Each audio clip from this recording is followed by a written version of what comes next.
I've coached over 50 startups, and 9 out of 10 make the same critical mistakes that stop them from getting customers. So chances are you are making some of them too, like trying to build the perfect product. So today I will show you the 5 biggest mistakes founders make. I'll break down exactly what they're doing wrong and how you can fix it if you're making the same mistakes, so you can finally get more customers. Let's dive right in. I remember a founder reaching out to me saying, I have spent months building my product and I just launched it, but no one is buying it.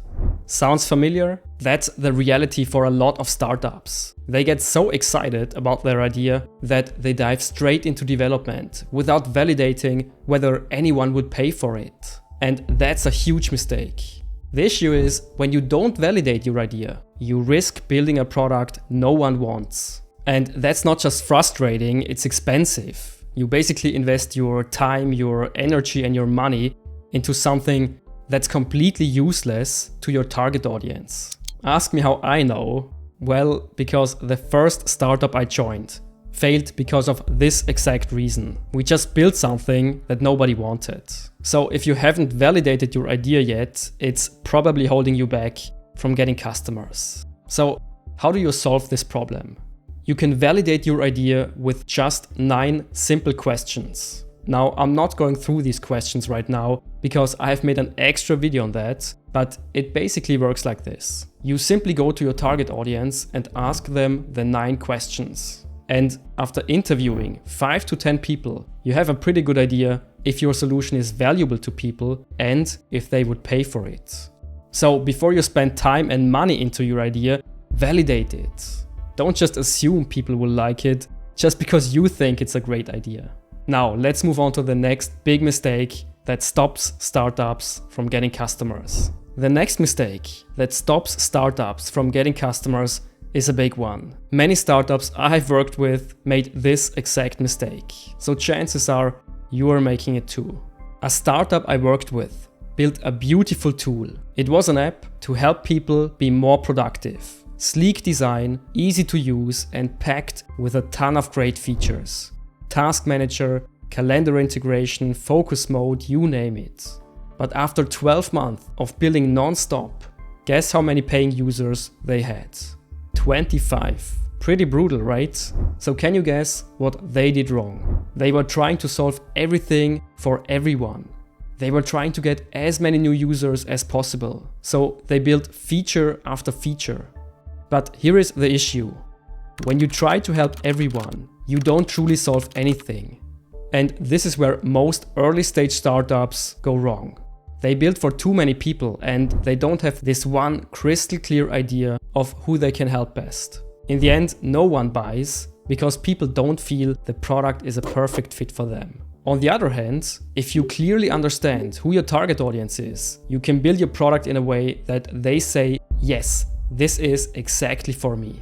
Now here's the good news. You can easily avoid this mistake, or if you're making it right now, you can easily fix it. So what is the solution?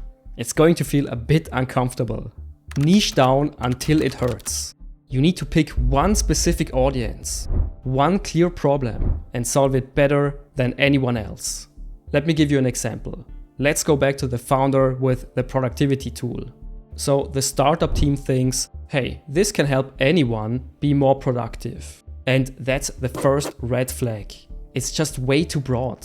You need to niche down. A more targeted niche could be people who work remotely and struggle with managing their daily tasks. And that's already better. Now you're speaking to a real audience. But let's go even further. Remote working parents with school-age kids who need a simple way to structure their day around meetings and unpredictable parenting moments. Now we're talking. You now have a super clear audience, and those people will know exactly that your product is right for them. So here's my question to you. Are you already niching down, or is your offer still too broad? Could you niche down just one more step so people know exactly that your product is made for them? Because that's where your opportunity is. Have you ever been told, if you want to get customers, just go for Facebook ads because it works for everyone? Well, I worked with a startup which spent thousands on paid ads on Facebook, but they didn't get one new customer. And you know why? Because their target audience wasn't even on Facebook. It was simply the wrong marketing channel. And that's something I see all the time. Founders use any random marketing channel or the next best trendy channel because someone said so. But trust me, spending money on the wrong marketing channels is one of the best ways to end your startup journey. So you need to understand where your potential customers hang out. So how do you do this? To make your life easier, I have created a 4-step framework to help you do just that. Find the best marketing channels for your startup to get new customers, without you having to waste your hard-earned money on expensive ads or random marketing. I have used this exact framework with over 50 startups and some of the billion-dollar companies worldwide. So it's tried and tested. So if you want to get new customers flowing into your startup fast, check out the first link in the description below and get the marketing channel bundle right now.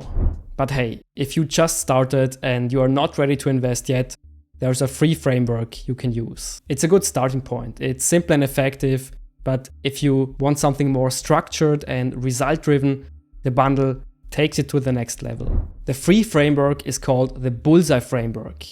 It was created by Gabriel Weinberg, and it works like this.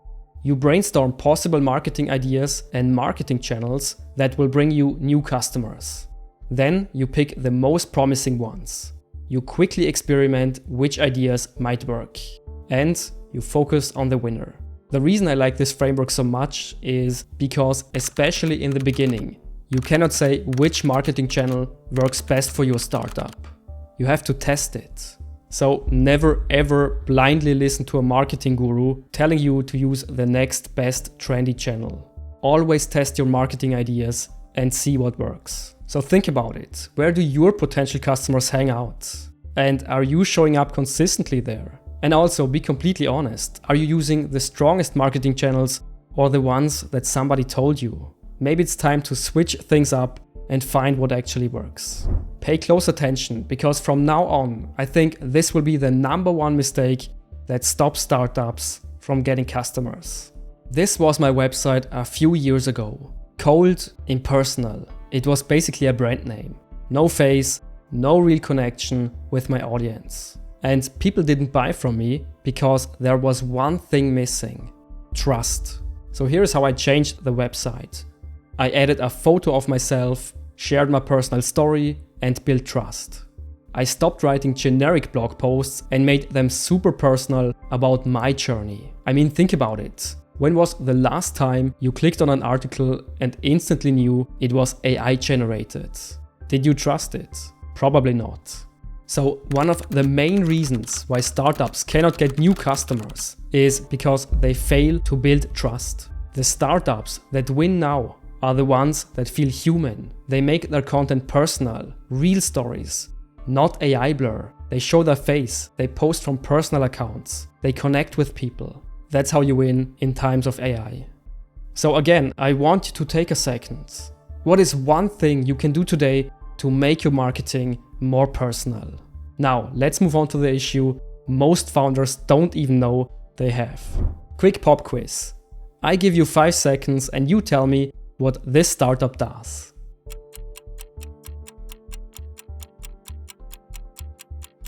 No idea? Now let's do the test again.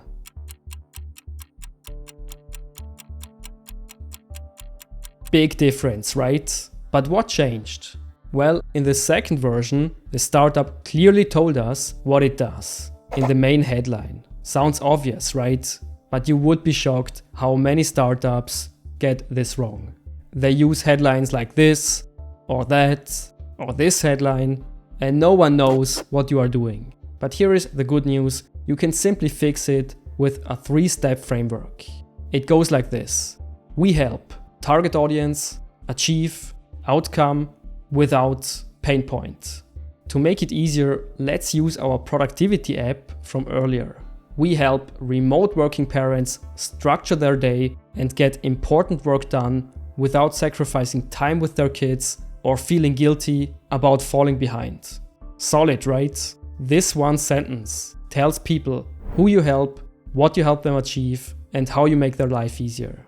And you simply put this message wherever you market your product. On your website, ads, in your sales calls, easy as that. And people know exactly what you do. Many startups struggle to get customers not because of some mysterious reasons. They struggle because of these 5 reasons I just showed you. So I want you to think about your startup and what mistakes you are currently making. And I want you to take the action steps I showed you and fix them. And once you've done that, the question becomes, how do you actually start getting customers consistently? Check out this video where I will break down exactly how you can go from 0 to 100 customers without breaking your budget.